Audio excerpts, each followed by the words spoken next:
হযরতে উবাই ইবনে কাব রাদিয়াল্লাহু তাআলা আনহু হইতে বর্ণিত আছে যে রাসূলুল্লাহ সাল্লাল্লাহু আলাইহি ওয়াসাল্লাম আমাকে ইরশাদ করিলেন, তুমি নামাজের শুরুতে কি পড়ো?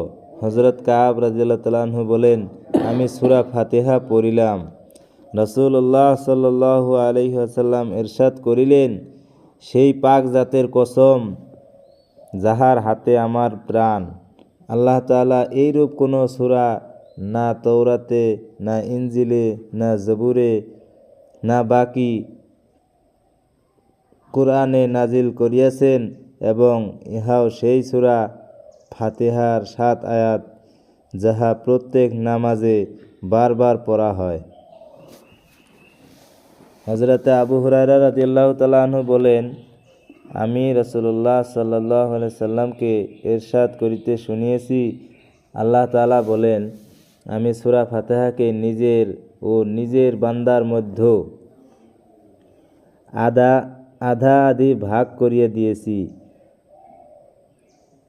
প্রথম অর্ধের সম্পর্ক আমার সহিত আর দ্বিতীয় অর্ধের সম্পর্ক আমার বান্দার সহিত।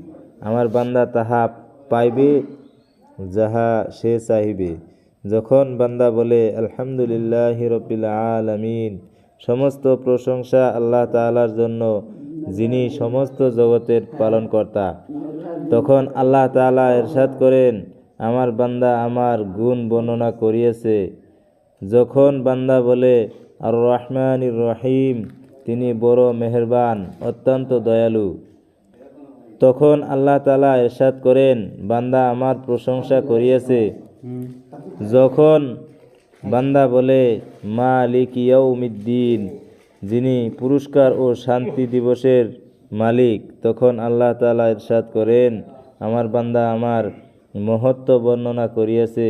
বান্দা যখন বলে ইয়্যাকা না'বুদু ওয়া ইয়্যাকা নাস্তাঈন, আমরা আপনার ইবাদত করি, আপনার নিকট সাহায্য প্রার্থনা করি, তখন আল্লাহ তাআলা ইরশাদ করেন, ইহা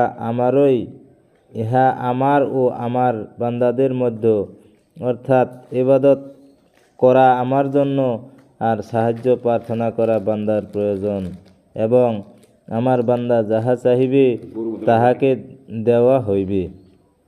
ইহদিনাস সিরাতাল মুস্তাকিম সিরাতাল্লাযীনা আন'আমতা আলাইহিম, যখন বান্দা বলে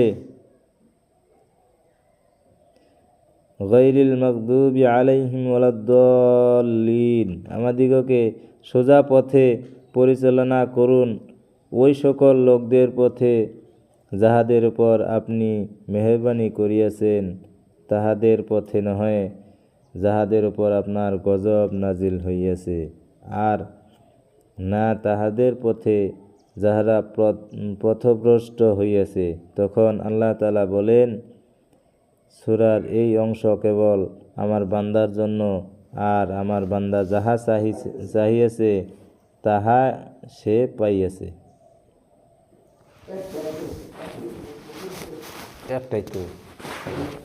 একটাই বানি গেছে।